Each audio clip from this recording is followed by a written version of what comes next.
میرا سوال یہ ہے کہ جو رمضان المبارک کے سابقہ یعنی پچھلے روزے چھوٹے ہوئے ہیں 2 4 5 10 یہ جتنے بھی ہیں، تو ابھی جو نفلی روزے جیسے رجب کے ہیں وہ رکھ رہے ہیں، تو کیا رجب کے روزے کے ساتھ اس پچھلے روزے کی بھی نیت کر سکتے ہیں؟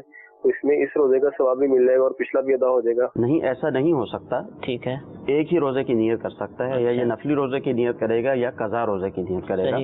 اور بہتر بھی یہی ہے اور لازم بھی یہی ہے کہ جو فرض سر پر پہلے سے موجود ہے اس کو ادا کیا جائے. ٹھیک ہے، پہلے جو فرض ان کے سر پہ موجود ہے جن کی قضا لازم ہے پہلے وہ روزے رکھ لیے جائیں. پہلے وہ رکھیں گے، بعد میں پھر یہ نفل رکھیں گے. نفلی روزہ گناہ گار تو نہیں ہوں گے؟ مثال کے طور پر قضا نہیں کر رہا اور نفلی روزے رکھی جا رہا ہے، نفلی کے گناہ تو نہیں ہوگا، ٹھیک ہے، مگر اس کے سر پر وہ جو فرض ہے وہ باقی رہے گا. انسان کی زندگی کا کچھ پتہ نہیں ہے، یہ تو جو نوافل ہیں وہ تو اس پہ لازم نہیں ہے. ٹھیک ہے، اگر رکھ لے گا اس کو ثواب ملے گا، نہ رکھے گا تو کوئی گناہ نہیں ہے. صحیح. مگر وہ جو روزہ اس کا ٹوٹ گیا تھا، چھوٹ گیا تھا کسی بھی وجہ سے، وہ تو اس پہ لازم تھا رکھنا. اس کا گناہ الگ ہے، وہ جو پہلے سے چلا آ رہا ہے، جو قضا کیا اس نے تاخیر کر رہا ہے، تو اب اس کو رکھنا ضروری ہے. ٹھیک.